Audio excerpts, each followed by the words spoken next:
wabarakatuh. Di sini saya Noval Ardi Fariza dari PMN kelas 2A. Ingin langsung mereview gitu ya, tugas dari algoritma tanggal 26 Mei 2025 tentang fungsi gitu ya. Di sini di soal pertama itu fungsinya itu adalah di sini tuh bakal ngejumlahin 3 bilangan gitu ya di antara integer ini. Nah, nanti tuh di sini tuh mereka menerima 3 integer dari A, B sama C yang nantinya dijumlahin si A, B, C ini. Jadi kalau di sini di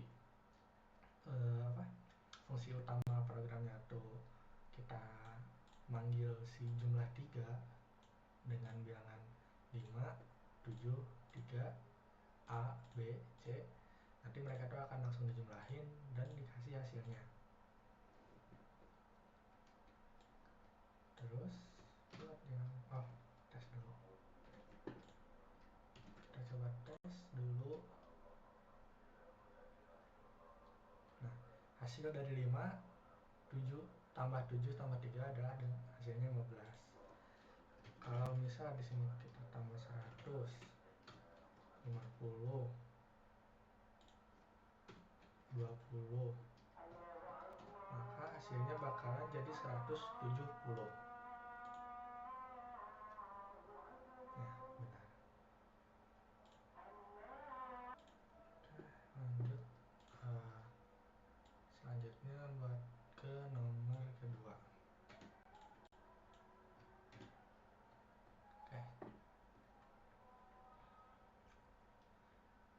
Di nomor kedua ini kita ini di sini ada fungsi yang genap gitu, is genap, yang bakal ngebalikin true kalau emang ada angka yang bisa dibagi 2 gitu ya. Terus di sini fungsi mainnya bakal ngecek di sini kalau di sini nilainya 8. Kalau emang is genap ini kalau bisa dibagi 0, maka hasilnya itu bakal genap gitu ya. Jadi di sini tuh fungsinya buat ngecek apakah angkanya itu beneran genap, beneran bisa dibagi 2 atau enggak gitu ya. Kalau emang true ya bakalan balikin gitu ya. Nah, contohnya di sini kan didefinisiin dulu nih nilai x-nya itu kan di sini 8. Nah, di sini tuh bakalan dicek genapnya itu apakah genap atau bukan gitu ya. Nah, kalau emang benar, langsung ngecek bilangannya itu adalah genap. Kalau emang ternyata di sini tuh si is genapnya itu salah gitu ya, bukan genap, nggak bisa dibagi 2 sampai 0, hasilnya bakalan adalah ngehasilin ganjil gitu ya. Kita coba lihat.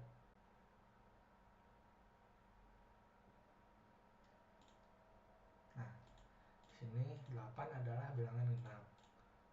Kita coba ganti 9. Kalau 9 dibagi 2 nggak bisa sampai 0. Ya, di sini bilangannya ganjil. Oke. Lanjut ke soal nomor 3. Di soal nomor 3 ini kita ngitungin faktorial pakai fungsi rekursif gitu ya. Faktorial 5 berarti artinya itu 5 dikali 4, 3, 2 sampai ke 1 gitu. Nanti hasilnya itu pasti kalau emang 5 hasilnya itu 120.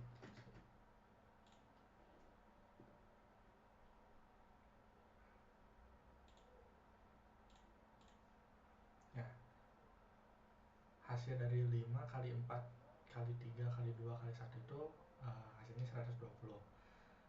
Kenapa bisa gitu? Pertama ini kita hitung dulu gitu ya, kalau emang angkanya itu 0 sama 1 ya yang nggak bisa gitu, jadi langsung dibalikin lagi. Tapi kalau bukan itu, si faktorial ini bakal ngekaliin nih. Misal kalau emang 5, di sini tuh faktorialnya tuh 5 dikurangin 1, berarti di sini 5 kali 4. Yang nantinya ini balik lagi ke sini, si N ini berubah jadi 4, di 4 ini dikali 4 dikurang 1 jadi 4 kali 3. Dan itu berulang terus sampai nilainya habis gitu ya. Contoh, kalau emang di sini kita mau faktorial 10, atau jangan 10 deh, 3 aja. 3 kali 2 kali 1. Hasilnya adalah 6. 3 kali 2, 6. 6 kali 1, 6. Oke. Di sini ada. Nah, ini.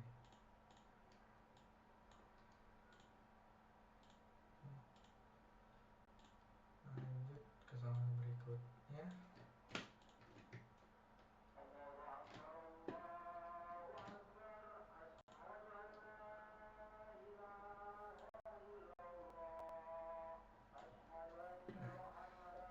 Di soal keempat ini kita bakal di sini tuh kita nyari angka yang terbesar dari 3 angka gitu ya. Kita ini mulai dengan menganggap angka pertama itu yang terbesar gitu ya. Terus ngebandingin dulu sama 2 angka lain. Terus fungsi ini tuh ngebalikin angka yang terbesar. Terus contohnya ini kan 15 gitu ya. Jadi fungsi di sini tuh buat nyari yang terbesar dari 3 angkanya. Kita bikin asumsi dulu kalau emang si A ini terbesar dulu gitu ya. Terus dibikin nih kalau B ini lebih besar dari terbesar. Jadi yang terbesar, kalau emang benar B ini terbesar dari yang A, ya berarti hasilnya itu adalah B gitu yang terbesar. Sedangkan kalau emang yang C ini yang lebih gede daripada A, ya berarti yang C ini yang gede gitu. Bisa dicoba di sini. Misal tadi, oh iya, di sini ngedetectnya 15 ini adalah angka terbesar. Kita coba angka terbesarnya itu di 40.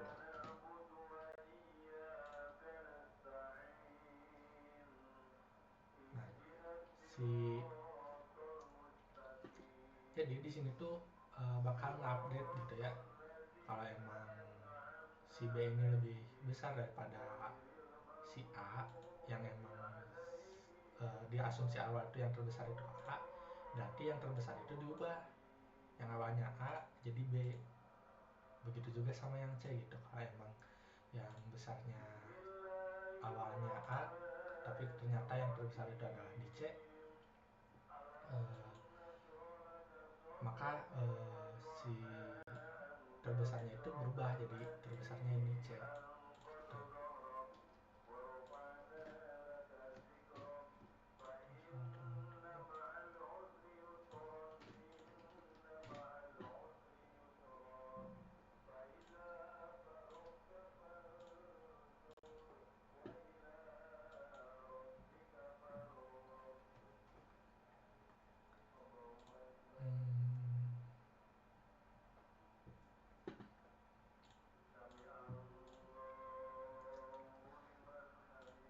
Di soal terakhir ini kita ngecek kalau di sini tuh ada tahun yang tahunnya kabisat gitu ya.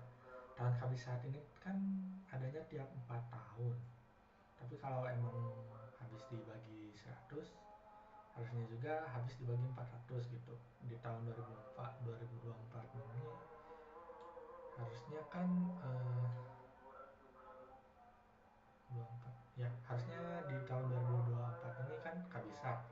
Jadi harusnya outputnya di tahun 2024 ini tahunnya kabisat.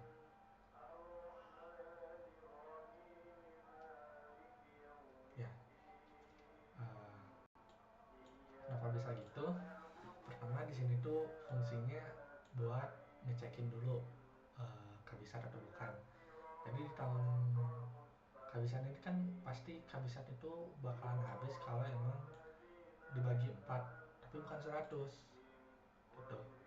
kecuali kalau emang nanti hasilnya 400 baru bisa dibagi gitu sama 4 hasil sisa bagi. Nah nanti di sini tahunnya bakal dicek gitu ya, kalau emang nanti jadi emang di soal kelima ini kan fungsinya itu buat nentuin emang tahun ini kabisat atau bukan. Nah buat aturan tahun kabisat kan kalau emang tahun kabisat itu kalau emangnya tahunnya habis dibagi 4 dan tidak habis dibagi 100 berarti si tahun itu berarti kabisat gitu. Tapi kalau emang tahunnya itu habis dibagi 100 berarti dia juga harus habis dibagi 400 buat tetap jadi kabisat gitu. Contohnya kalau emang di sini kan contohnya 2024 berarti habis dibagi 4 bisa, terus dia bagi 100 gak bisa gitu ya, maka berarti 2024 ini ya tahun kabisat gitu. Jadi fungsi yang di kabisat ini tuh buat ngembaliin hasilnya kalau emang true, terus programnya tuh menyetak bakal kalau emang hasilnya kabisat ya kabisat, kalau emang enggak ya bukan kabisat gitu. Misal nih kalau emang kita mau ngambil tahun 1900 kan emang bisa dibagi 4 logikanya ya, terus tapi juga bisa habis dibagi 100 gitu, terus nggak bisa habis dibagi 400 jadinya 1900 ini bukan tahun kabisat karena kan bisa dibagi 100 habis gitu.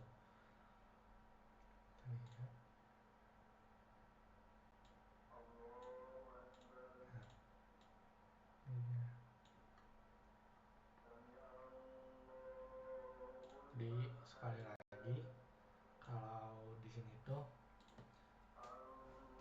buat nentuin dulu apakah suatu tahunnya itu bakalan kabisat atau enggak.